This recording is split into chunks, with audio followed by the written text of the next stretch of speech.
Cray is the leader of the world's strongest clan, the Grieving Soul, and he is widely respected for his wisdom and power, but in reality, he is a total weakling and just wants to find a way to quit his job.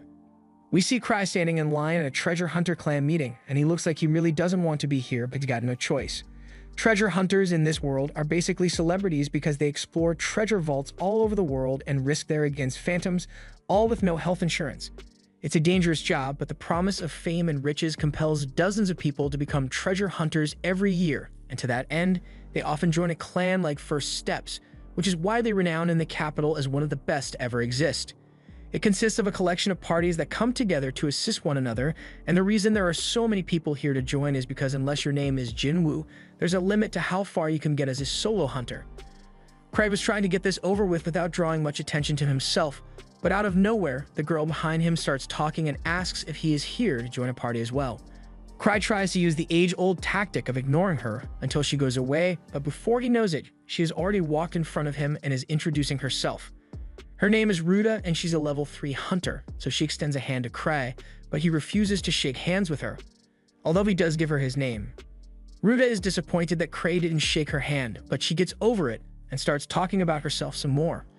She has been solo hunting until now, but she came across a vault called the White Wolf Den, and she couldn't handle it on her own, so she wanted to come to join a party.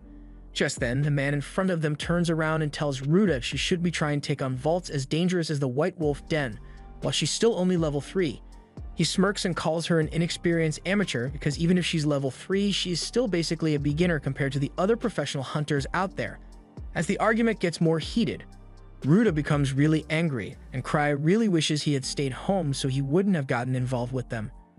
Ruta pulls out her knives and is about to attack the man, but before she does anything, a guard comes over and reminds Ruta that these aren't the streets of London, so if she keeps this up, she's going to be banned from the clan meeting. She realizes she lost her temper for a moment, so she puts her knives away and apologizes for the outburst, all while Cray tries to act like he's not here. A little while later, Cray makes it into the clan meeting and Ruta is still with him because he's the only person she knows here. She is amazed by all the powerful hunters here and honestly feels a little overwhelmed since she has never been to a place like this before.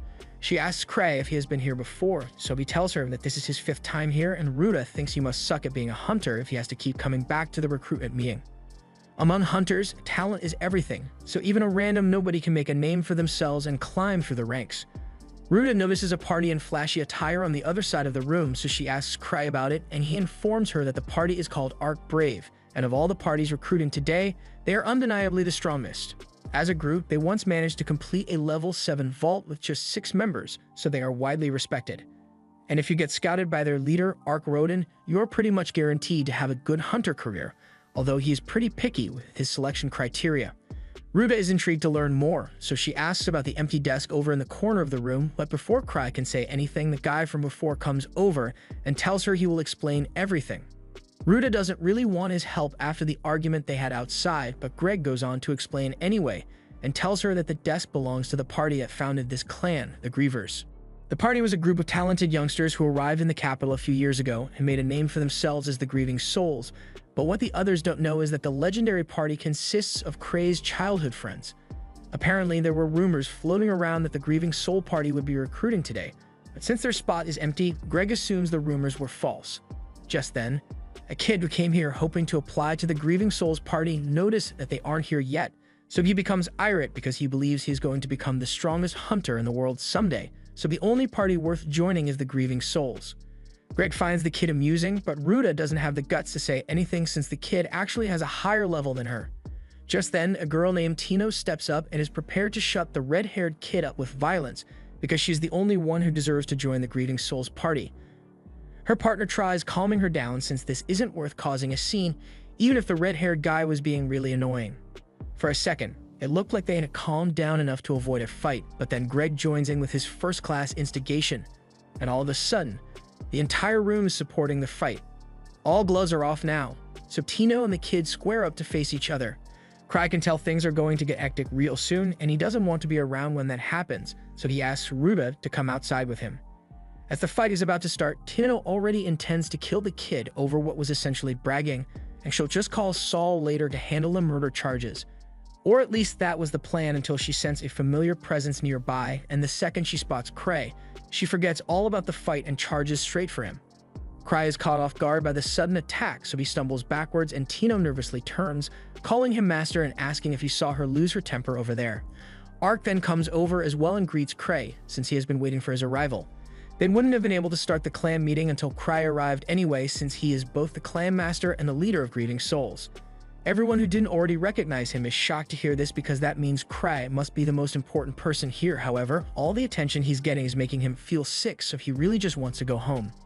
Several years ago, when Cray and his childhood friends first arrived in the capital, they were clearing all the beginner vaults in record time, but there was just one problem. Cray had no idea what he was doing. He got saved from a monster, and his teammates thought he was intentionally lowering his guard so he could act as bait, and he goes with it, but he was totally about to get chomped. They all shared the same dream to become exceptional hunters, but unlike the other 5, Cray was exceptionally ordinary. He knew that sooner or later he would become nothing but a burden to the party, and he didn't want his friends to resent him for his weakness, so he made the decision to leave the party on his own. However, when he tried to quit, it somehow ended up with him being appointed as the leader of the party. That's how he got to his current position as the leader of his truly gifted childhood friends, but he really wishes he could just retire from being a hunter. Ruda and Greg still can't believe they were talking to the clan master the entire time, and while Cray is in his chair, Ark comes over and asks if Cray showed up late because he wanted to observe the crowd as one of the common folk. Cray denies this and says he just overslept, but Ark isn't listening and firmly believes that Cray showed up late on purpose. For some reason, no matter how much Cray tries to explain himself, people always misunderstand him in a way that makes him look better than he actually is. Kinav doesn't like how close Ark is with Cray, so she wants to have him kicked out of the clan, but Cray isn't going to do that. Tino is a level 4 hunter who also happens to be an apprentice to one of Kay's childhood friends, Liz, so she hangs around him a lot. Ark asks Cray if he has any good candidates in mind for recruitment, but there honestly isn't a need to add any new members to the clan right now. Although since Ark almost never actually recruits new members, Cray takes the opportunity and asks if Ark will seriously consider any recommendations he makes. Ark says he will accept anyone Cray chooses, and this is a huge surprise to everyone, so the vice captain tries to talk him out of such a rash decision. However, Ark cuts her off and says anyone Cray chooses will be worthy of joining his party. Tiana begins blushing because she thinks Ark is thinking about recommending her, but she also doesn't like Ark, so she's a bit conflicted about whether to accept or not. All of a sudden, the kid from earlier, whose name is Gilbert, by the way, comes out to the front of the crowd, and he is totally ready to beg if that's what it takes to be accepted by Cray. Cray tries thinking about whether Gilbert would be a good choice or not, but he quickly gives up because he is a terrible judge of character. He has no idea how to tell if someone will become strong in the future, so he decides to leave it up to pure luck. He tells Gilbert that he is willing to recommend him, but he has one condition before that. As a hunter, the most important thing is to make sure you always win. If he lacks strength, he will end up putting his party members in danger, so Cray wants him to demonstrate that he has the ability to always win. Also, since Cray began his career as a hunter, he has never lost before, although that's because he has never actually been in a real fight. Anyway, Cray takes off one of his ring artifacts and announces to every hunter here that the first person to present this ring to Ark will be accepted into his party, and with that he tosses the ring into the wild to watch the chaos unfold. The first one to get the ring is Gilbert, but that doesn't last long because not even a second later, Tino jumps down at him and knees his face so hard that he gets sent all the way across the room. Gilbert probably needs a doctor now, but no one's focused on him right now because the ring is currently rolling across the floor, and while everyone is initially hesitant to act, it doesn't take long before they all start fighting over it. At this point, Cray decides to take his leave, and even though the bar is getting destroyed as he leaves, he says it's not his problem and goes home. However, the next morning it became his problem as the bar fight made front page news. Apparently, the entire place was leveled because of the fight, but luckily there were no civilian casualties at the end of the day. However, as a result of the events, Eva tells him that the Explorers Association wants to have a private meeting with him, and Cray already knows that means they are going to yell at him. He asks how Ark took the news, and Eva tells him that Ark actually took it pretty well and laughed it off. Since Ark probably isn't mad, Cray wants to take advantage of his good mood and send him the bill to rebuild the bar, as well as ask him to go handle to meeting with the association. But Eva informs him that the meeting is specifically meant for him, so there's no way he's getting out of it this time. Even if he tries ignoring it, the association manager, Gark, is just going to hunt him down like he always does, so Cray caves in and agrees to go, but he will be using his secret weapon to get it over as soon as possible. And that secret weapon is to grovel and apologize.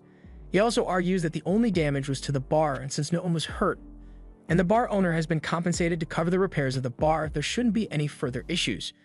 Gark hasn't even gotten a chance to yell at Cry yet, but after seeing Cry apologize, he just lets it go for now. However, even if there aren't any official complaints against him, he still needs to take responsibility for his actions, which is why Gark is assigning him a quest, and he has no right to refuse. The association gets all kinds of quests for hunters, but with such a large volume, there are bound to be quests that are so difficult or pay so little that no one wants to do them. These quests are what the hunters call chores, and Cray really doesn't want to have to deal with one of those, so he tries putting on an act and saying he is too important to be stuck with a chore. However, Gark isn't letting him get out of this, so he is forced to pick one.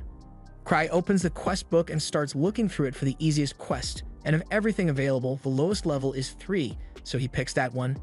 He was planning on just dumping the work on Ark, but when he goes to look for him, he is informed by Tino that Ark is currently away on a meeting with some nobles. He's going to be gone for a while and no one else is here, so he doesn't have many options to ditch his work. Just then, he notices that Tino is wearing his ring, meaning she was the one who won his little game yesterday, but that aside, he asks her if she is free at the moment. Tino is excited because she thinks he wants to ask her out on a date, but to her dismay, he tells her he has a quest for her. She immediately runs away, but even though she's fast, Cry has his ways of catching up to her. He summons his chained dog, Silver, and instructs it to capture Tino, and before long, Cry has her tied up in a chair so he can discuss the quest with her. She feels betrayed because she just wanted to go on a date with Cray, but now he's forcing her to go on this crappy quest all by herself. Cry asks if the problem is that she doesn't want to do it alone, and Tino responds that she wouldn't be opposed to the idea if Cry would join her. However, that would mean Cry would have to do actual work, so he instead opts to send Tino on the mission with a bunch of the hunters he met yesterday. 6 years ago, when Cray's party first arrived at the capital, they were about to walk into the association to officially register as hunters, but Cray started having second thoughts as soon as they got to the door. Luke told him to stop worrying about it so much since he was the one who suggested that they should aim to become the best in the capital. But Cray isn't worried about his friend's strength. He is worried because he knows he will only drive them down.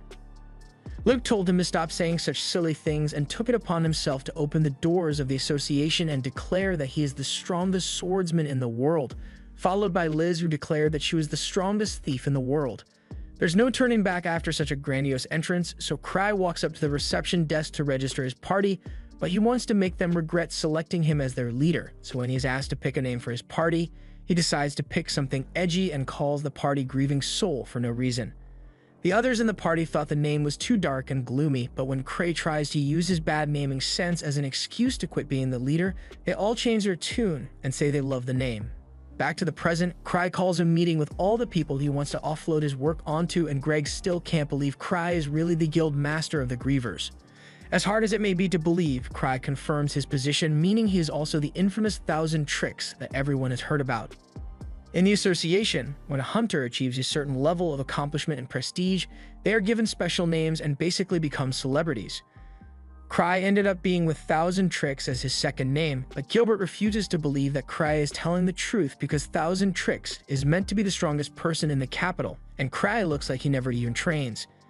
Tino immediately begins defending Cry and says Gilbert is the one who is too weak to comprehend Cray's power, although Cry has no idea what power she's talking about because he is only called the strongest thanks to his friends constantly giving him undue praise.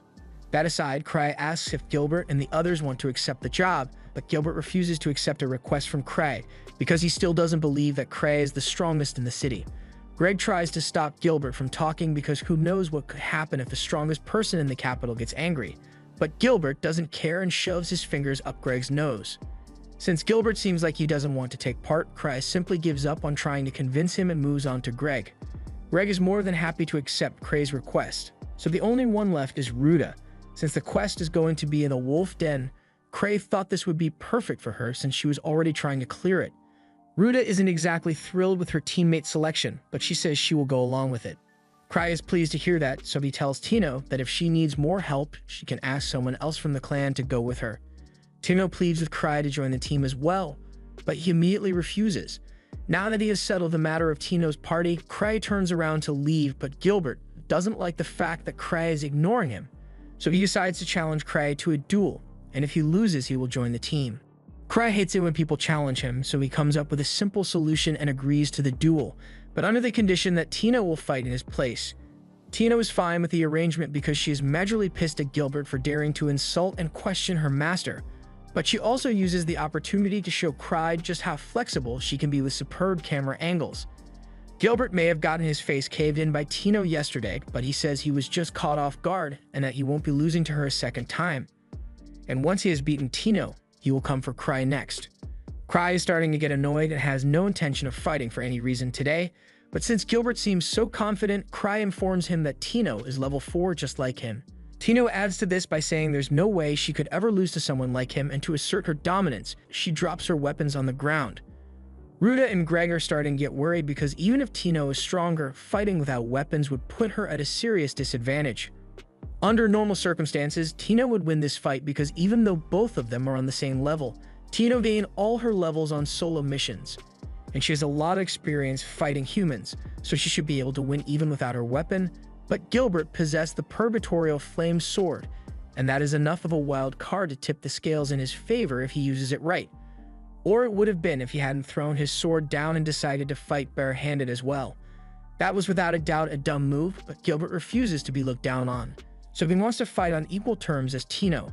Tino now knows for sure that she can win, so she says she wants to go get ice cream with Cry after she has beaten Gilbert up, and as the match starts, she charges in and strikes at Gilbert's face. He manages to dodge the first strike, but he still gets hit with a kick to the face that sends him flying just like last time. It looks like the fight is already over, but to his credit, Gilbert gets back up and charges back in to continue fighting. He doesn't do much and gets caught in a chokehold immediately, but at least he's got spirit. Though he had to strain himself to do so, Gilbert is eventually able to break free from Tino's hold. However, he immediately gets knocked to the ground by a chop to the back of the head. He's definitely not getting back up this time, so Tino begins celebrating and thanks Cray for helping her become so strong, although Cray never actually did anything to train her. Greg and Ruda are left in utter disbelief at the fact that Tino is so strong and Gilbert can't face the reality that there's someone stronger than him. Ever since the day he first picked up a sword, Gilbert knew that he was destined to become a hunter. As he trained, he found himself surpassing the skill levels of professional swordsmen with ease, and when he finally became old enough to register as a hunter, he came to the capital and formed a small party to begin clearing vaults. Up till now, he had never tasted defeat, but even though she doesn't like him, Tino can appreciate that Gilbert is a strong swordsman, so she encourages him to pick up his sword if he wants to keep fighting.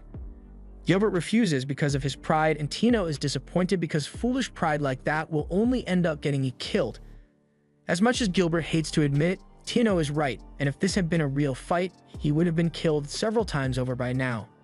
He has to face the reality that he isn't as strong as he thought he was, but just then, Cry calls over to him and guesses that Gilbert must have quit his former party because of a difference in strength.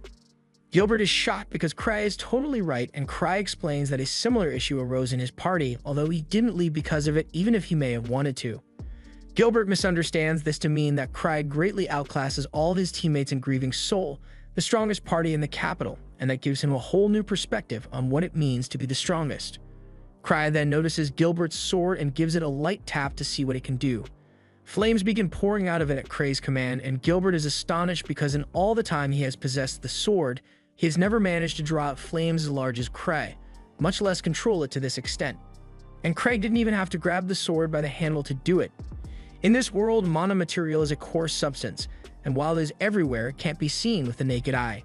However, within treasure vaults, mana material is condensed into all sorts of physical forms, although there is still a lot about it that isn't understood. The White Wolf's Den is one of these treasure vaults, and it is said that wolf phantoms soaked in blood spawn within it, so Cray is glad he sent the others and didn't have to go down there himself. Ava asks him if he's sure it was a good idea to send inexperienced hunters into the wolf's den, but he believes it should be fine since the den is only level 3, and the 4 of them are pretty skilled.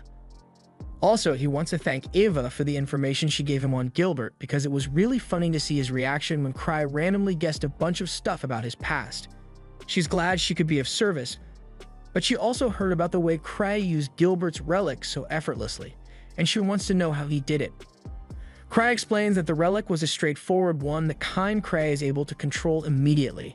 Even Gilbert, as inexperienced as he is, was able to use it without much training, so Cray doesn't think what he did was all that impressive. Still, there's nothing Cray loves more than collecting relics, so he is seriously considering asking Gilbert to sell him the sword, But Ava immediately shuts that down because Cry keeps spending a ton of his budget on relic collecting. His collection is already massive, so she doesn't understand why he would even want another one in the first place. Cry explains that each relic is unique in its own way, so even if he has over 20 relic rings alone, he could always use more. Ava realizes she isn't getting through to him, but even if he does have a considerable income, she can't have him blowing it all on relics. All the profits of the Grieving Soul Party are split evenly among members regardless of contributions, so despite the fact that Cry barely ever does anything, he still gets a fat paycheck at the end of the month. Cry doesn't want to give up his relic collecting though, so when he notices that one of his relics needs to be charged, he uses it as an excuse to leave the conversation. He goes to a member of the association and asks for a little help charging his relic up with magic, and they are happy to help since Cry is always doing so much for them. While Cray's relic is being charged, the guy tells Cray about a rogue phantom that appeared on the road up north and destroyed a caravan. There were 3 level 3 hunters guarding the caravan, so the phantom must be a strong one. And the Third Order Knights are now recruiting for an extermination party. The reports say the phantom was a wolf, and the location isn't far from the White Wolf Den, so it must have come from there. There was probably a mass spawning of wolves, so that must mean the den is absolutely crawling with enemies as they speak, and anyone unlucky enough to be down there is going to have a bad time. Cry tries to dissuade his worries and thinks to himself that Tino's party is probably fine, but then the people he is sitting with start talking about how the monsters in the White Wolf Den have been growing a lot stronger recently, so the association has been thinking of raising the threat level on it. In fact, a level 5 Lancer's party ended up going missing in that vault, so there's no way anyone less than level 5 could handle it. Cry is definitely worried now and decides to take a look at the quest he received earlier, only now realizing that he was supposed to rescue said level 5 Lancer and his party. He really should have read the details of the quest before sending Tino and the others down there, but it's too late to call them back now. The others at the table see Cry acting strange, so they ask him if something is wrong, and he tells them he actually sent Tino down into the White Wolf Den. The two are horrified that Cray sent Tino, who was only level 4 down, into a vault that a level 5 party couldn't beat. They assume must have known how dangerous it was and sent her down there as part of her training, because what kind of irresponsible teacher would send his student on a deadly mission like this without researching it first? Cry suddenly gets up and says there's something urgent he needs to attend to. Once he gets into the halls, he starts having a panic attack and tries to rationalize it, saying Tino is quite skilled, so she may be able to handle this, and Gilbert is almost equal in strength to her as long as he is using his flame sword. However, Cry remembers that he used up all the power in the sword back when he was doing his demonstration, so if Gilbert didn't recharge it afterwards, that sword is basically useless. While Tino and the others are approaching the White Wolf Den, they begin to sense a dangerous aura even though they haven't gotten to the den yet. Tino was expecting something like this to happen since Cray was the one who sent her out on this mission, which is why she wrote a will in case she ends up dying. Although she is sure that she won't die because this has all been perfectly calculated by Cray. She believes the fact that Cray chose them to join her on this mission must have also been carefully deliberated, but Greg doesn't think that's possible since Cray only met them yesterday. Gilbert agrees that it's improbable, but he wouldn't put it past Cray to be able to do research on all of them before they had even met. In fact, the whole incident at the pub was probably part of his plan as well, so while this mission may be way above their league, Tino is sure Cray wouldn't randomly send them on a mission they have no hope of surviving. Unfortunately, that's exactly what Cray did, and he's freaking out over it. He decides to go and rescue them himself, so he goes into his hidden room and starts grabbing all the relics he can carry. As he is leaving, Ava spots him, and she too assumes Cray intentionally sent Tino on that dangerous mission just to test her. And while he obliviously planned it so she wouldn't be in danger of dying, he must still be slightly worried, so he is going to check up on them. She even notices that Cray is carrying Shitori's slime relic, which is technically against Imperial law to possess, but he doesn't know what he's going to be facing, so he wants to be prepared. He heads out onto the balcony and equips a wingsuit relic, so he can get to the White Wolf Den as quickly as possible. And as he leaves, Ava hopes he can make it back alright, because the last person who used that wingsuit died after crashing headfirst into a wall. After a long and arduous battle, Tino and the others finally manage to defeat the wolf, and Greg is relieved they managed to take it down. But Tino isn't happy with the way the team performed in that battle. There was only one wolf, so they had the numbers advantage, yet they still struggled so much to take it down. Speaking of which, Greg asks Gilbert why he didn't use his sword fire since it would have made the fight a lot easier, but that's when Gilbert tells them that his sword is actually out of mana, which is weird since he could have sworn he had it charged a couple days ago. He then realizes that Cray's stunt must have discharged the relic, and he isn't able to charge it out here. It's basically just a regular sword now. Ruta thinks it might be better to turn back now since this mission is already far more dangerous than they were informed it would be. In fact, under these circumstances, Greg is pretty sure that the people they are supposed to be rescuing would have died by now, so there would be no point in continuing. However, Tino speaks up and tells everyone that they are going to stick to the plan no matter what. Greg tries to argue that their survival is more important than a corpse retrieval mission, but Tino corrects him because she knows for a fact that this isn't a corpse retrieval mission.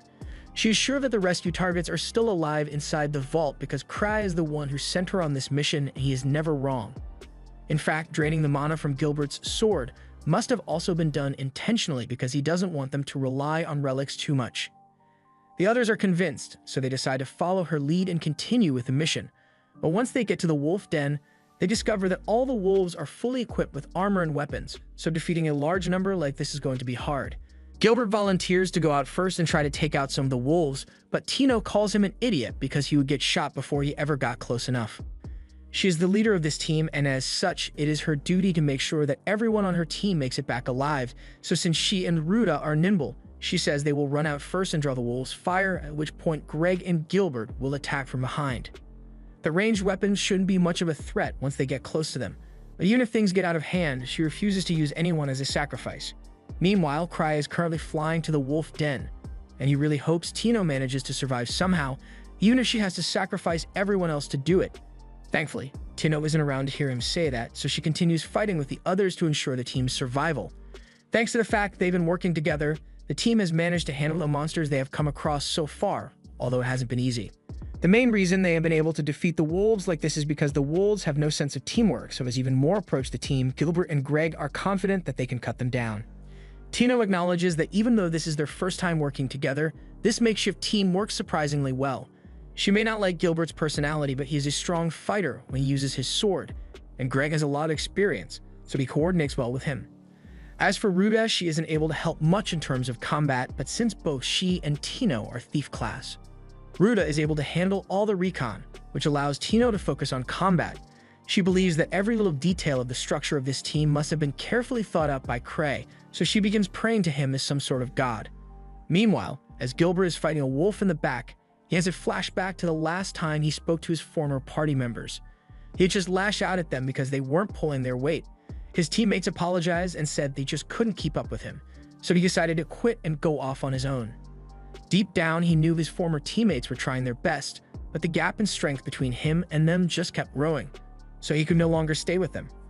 After that, he exclusively hunted solo, but now he knows how good it can feel to work side by side with someone.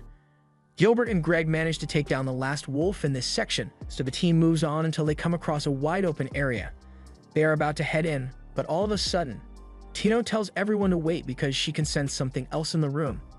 The others ask if it might be the hunters that they are meant to be rescuing, but from what Tino can tell, the vault boss is up ahead. Greg thinks fighting the boss is too big of a risk to take, so he suggests that they all run away for now, but Tino points out that they've managed to make it this far already without suffering any injuries, so a single vault boss shouldn't be too hard to beat. She tells Greg that he could stand to be a little more courageous because playing it safe all the time won't help him grow. Greg admits that he had grown complacent with his level of strength, because it's possible to make a decent living as a level 4 hunter. Before he even realized it, he had begun to run away at the slightest sign of a challenge, and his cowardly inclination was no doubt caused by witnessing all his friends die due to foolish bravery. No one would fault Greg for living the safe and easy hunter life, but the fact that he approached the First Steps clan is proof that Greg wants to continue to grow, and Cray must have realized that, which is why he put him on this team.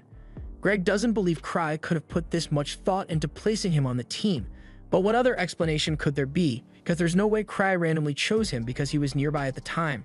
Ruta asks if there's some special reason Cray had for choosing her as well, but the only remarkable thing Tino can say about Ruta is that she has big milkers. Meanwhile, Cray is flying around the forest near the wolf den, and he was hoping Tino and the others would flee from the vault once they realized it was a lot more dangerous than expected, but unfortunately, he hasn't been able to spot them yet, so he has to go check the den now. And there are no brakes on the wingsuit, so he ends up crashing his way through the wolf den's tunnels. Meanwhile, Tino and the others have just come across the dungeon boss, and it's a lot bigger than what they were expecting. As the boss makes the first move, the team is forced to split up and start running around the room to evade it. But even without directly engaging with it, they can tell that this thing is insanely strong, so even Tino is starting to question if they can handle it. Just then, she spots a weak point on the wolf's head, and she reminds herself that there's no way Cray would send her on a mission that he didn't think she could complete, so she can't let herself give up. She yells over to Gilbert and asks him to block one of the wolf's attacks for her, after which she'll handle the rest. Gilbert agrees, so as the wolf closes in on them, he charges forward to draw its attention, so as the wolf strikes at him, he blocks the attack with his sword. And while he thinks the wolf is totally defenseless, Greg rushes in to slash its legs, but unfortunately, he gets smacked away like a bug. The others seem to be doing pretty well though, since they can move around a lot quicker than he can. A few seconds later, Greg gets back up and tries to rejoin the fight, but the very next second, his sword gets slashed in half and the wolf tries to land a killing blow on him. Luckily, Ruda was able to get him out of the way in time, so the wolf missed him. And while the wolf's axe is stuck in the ground, Tino runs on top of it to get close to its head. The wolf attempts to stop her by clawing her leg, but Tino powers through the pain and stabs the wolf straight in the back of the neck. With that, the wolf monster has finally been defeated, so when Tino lands back on the ground, Ruda goes over to check on her since she was badly injured. Tino says she'll be alright because she has a healing potion on her, so she's able to mostly recover from the wound. Meanwhile, Greg is a little upset that his sword was broken, but he's still alive, so it isn't all bad. Now that they've successfully defeated the Vault boss, the group thinks all they need to do is find the missing hunters and get back to town, so Tino hands Greg her sword to use in the meantime. But all of a sudden, a giant arrow is shot straight at Tino's chest, and although she managed to dodge it, the boss battle isn't over as 4 more bosses walk in with new loadouts. It took a lot of effort just to defeat one of them, so Tino isn't sure what they should do against 4 and suggests that they all run into that narrow cave over there to create some separation from the wolves. That was a solid plan, but the wolves catch on to the plan as well, so one of them jumps in front of said cave and completely blocks off the entrance. Now there really aren't any other options, so Greg and Gilbert look at each other and make the difficult decision to stay behind and distract the wolves while Ruda and Tino escape. The 2 of them are the quickest on the team, so they have the best chance of survival in a situation like this, so the guys will buy them some time. Tino is still trying to figure out what to do, so she wonders what Cray would do in a situation like this, and all of a sudden, she remembers the ring she got from him. That gives her an idea, so she tells the others that no one will be sacrificing themselves today. She says she is going to charge at the first wolf, and when she does, she wants everyone to support her. Greg and Gilbert take the initiative and draw the wolf's attention while Ruda throws some kunai at its eye, and while it is temporarily blinded, Tino activates the shooting ring relic. With it, she's able to fire a laser beam straight into the wolf's eye, causing it to go blind in an instant. This is the perfect chance to attack, so Gilbert rushes ahead to deal a finishing blow. However, even though the wolf couldn't see, it was still able to sense him coming, so it knocked Gilbert away and into a wall. Tino runs over to check on him and Gilbert apologizes for getting himself hurt so badly, but Tino tells him he did nothing wrong because it was her plan's failure that led to this. They've run out of ideas at this point, so it looks like they really will meet their end in this vault. However, just before the wolf attacks, it gets knocked into the wall with incredible force. It turns out that Cray happened to crash land in the perfect spot, but he's so confused about what's going on that he doesn't notice when one of the wolves takes a swing at him. However, thanks to one of his many relics, he remains completely unharmed. That attack normally would have killed him, but he brought a ton of protection rings with him, so he basically has 17 lives on him. He then points at the wolf and activates all of his shooting rings at full power, sending a powerful blast at the wolf and knocking it away. Everyone is really impressed by Cray's power, but he hadn't even intended to attack in the first place. He just freaked out when he saw the wolf acted on instinct. Unfortunately, despite the powerful blast, the wolf gets back up again, although Cray had expected this since he knows the damage output of the shooting rings is pretty low. He is once again surrounded, and he's really glad he brought so many protection rings with him, but if he's going to get out of this, he's going to have to use the forbidden slime. He takes it off his necklace and inspects it a little before throwing it into the crowd of wolves and telling everyone to start running away. Tino's leg is still slightly injured from earlier, so she isn't able to run as fast as usual, so Cray runs slower to guard everyone's back. Or at least that's what everyone thinks, but it turns out Cray is actually just really slow compared to them. While running, Tino gets a flashback to the first day she met Cray, which was when his party saved her from being sold off as a slave by some street thugs. Ever since that day, Tino became infatuated with Cray and would constantly seek his approval, which is why once they have gotten to safety, she is nervously waiting to see what Cray says since she wasn't able to complete the mission. Before Cray says anything, Ruda speaks up and says even if she wasn't able to defeat the bosses, she still did amazing as a leader, and Cray agrees that she did well, mostly because he expected them all to be dead by now, that she kept them alive. Tino was really happy to be praised, But then Cry notices the wound left on her leg, so he uses one of his healing relics to get her back to full strength. Greg asks if Cry is going to defeat the bosses, but he says that isn't the best option given the circumstances, so he tells them all to just follow him. Right now, Cry doesn't even care about the rescue mission anymore and just wants to leave, but he has no idea where the exit is, so he's just leading the group around in circles. This was the end of episode 3. Subscribe to not miss the next part.